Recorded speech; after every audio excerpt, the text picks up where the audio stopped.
I want to talk about something a little bit different today or a little bit more boring. So if you want to see something exciting, you should wait for the next video or check the new clips channel. Because today we're talking yet again about Gain, and this time about GainAim. It's a plugin. Let's get started.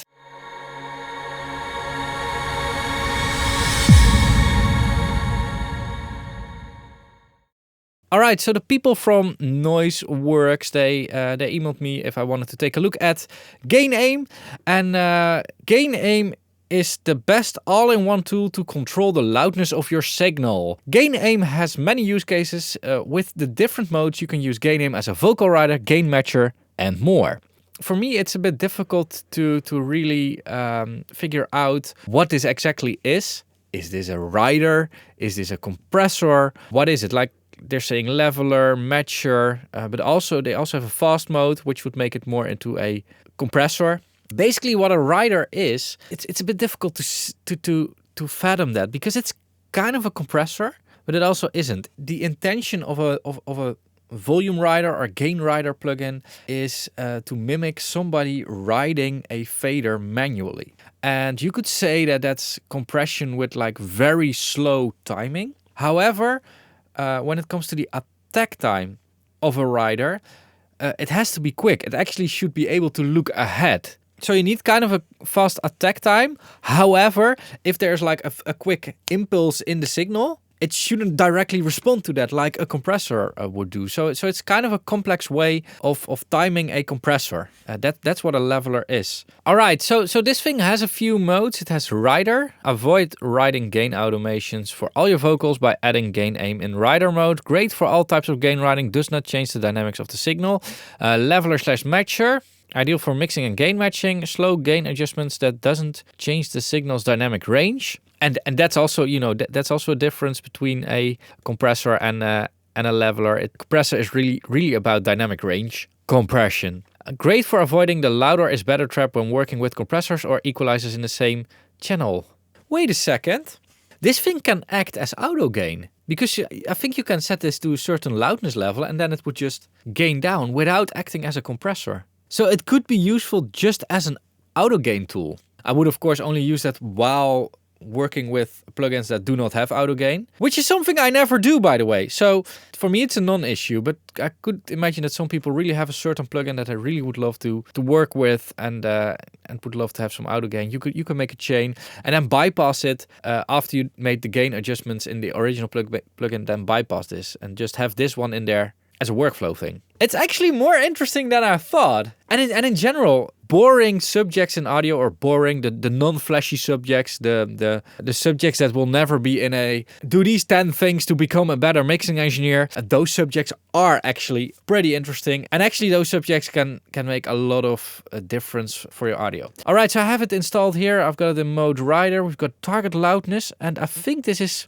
LUFS. I think. We also have noise floor, and I just quickly had to look up what that was. But with the noise floor, you can basically cut out signals where it shouldn't respond to. So for instance, if you have some analog noise or some background noise in a signal, you can put the noise floor above that, because then it will just respect the background noise and not all of a sudden gain up a lot in order to push that background noise towards the target loudness. So that's what that is for. I want to test it, but before I'm going to test it, I want to say that everything I'm saying in this channel is my honest and complete independent opinion. This plugin was sent to me by Noiseworks. They also sent me a license because that makes it easier to review these things. However, that's all the exchange that there was, and they do not even know that I'm making a video. And if you appreciate my independence, make sure to support me using the affiliate links. They will be over here and over here. It's highly appreciated if you do, because it really helps a lot. And another option is becoming a member of the channel. You can do that below. Anyway, I want to check out this plugin right now. Enough marketing talk for myself. I've got an acoustic song that is quite dynamic. It goes up and down a bit, and I've got 4 stems of them. Yes, there is reverb and all that kind of stuff in there, but I think it still is good enough to demo this plugin. And the name of the track is called Sandstorm by Darude, because that's basically the only track that I can use in this channel without getting a copyright strike. Help me, I need a good advice. Please don't say oh, we can see here what it is doing. Be my hero. What we now can do.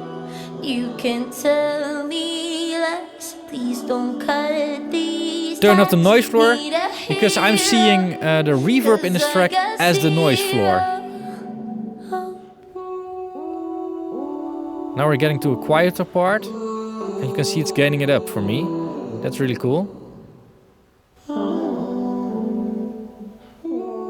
You can really see we're getting more gain.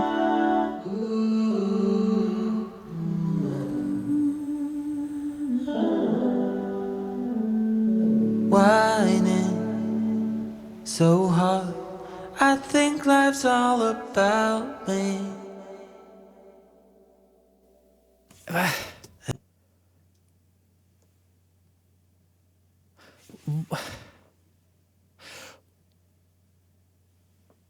Why is this a plugin? Why isn't this part of a DAW?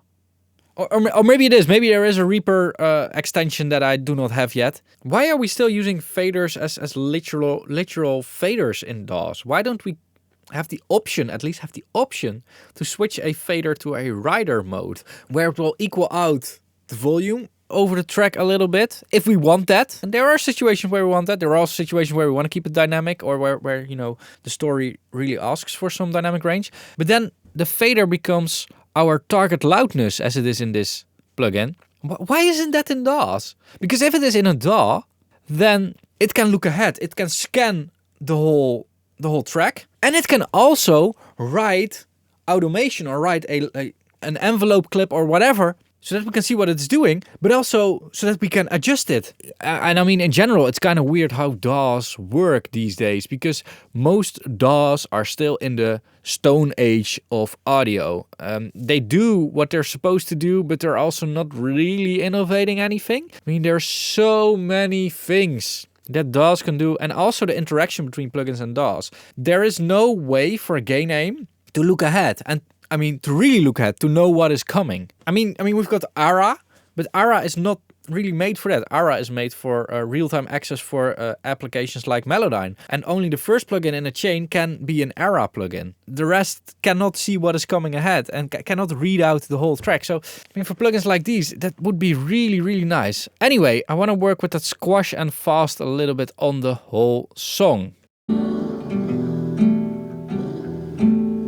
Help me, Oh yeah, you can see that it's way more nervous than it was on Rider and Leveler. Be my hero. You can tell me lies. Please don't cut these ties. Need a hero. Yeah, interesting. 'Cause I got zero.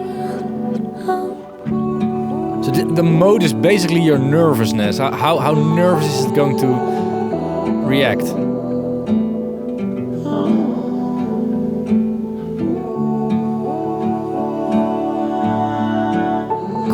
Let's see. I'm not a fan of those quick modes. That's just not what a plugin like this is made for. But like Rider, you can use it in so many different situations. Also on a mix bus, to like if you have a very dynamic mix and you have to get the dynamics together. I mean, you can write the fader, you can write automation, or you can use something like this. It would be nice if it could write automation. Not ride, but write. Not being a native English speaker is really interesting. And let's check another implementation. All right. Let's take this this as an example. This is the Universal Audio preamp and EQ, and as far as I can see, but I'm just quickly looking over it. So sorry if I'm missing it, but there's no Autogain feature in here. If there is, you can read it. Probably you can read it in the comments. Let's see if this rider can help us out. Then let's see what it does when we, you know, we're sitting here having fun, wanting to work with our.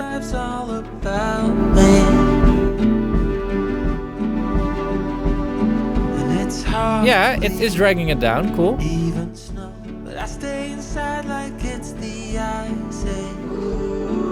Probably we have to select Leveler.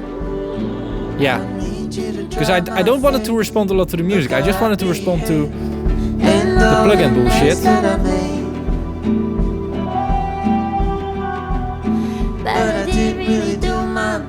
Ah, okay. playing. Okay. I mean, the idea was good, but it kind of works if you're patient. But I do not recommend that use case. I actually recommend that we should keep whining to plugin developers to make Autogain in plugins. Anyway, GainAim, it's an interesting plugin. If you're looking for something like this, it could be really, really interesting for you to take a look at this one. One of the use cases that this could be handy for is live music, live podcasting, broadcasting. Maybe my own live stream it could be actually really handy for, because I'm constantly moving away from the microphone and then coming back and whatever.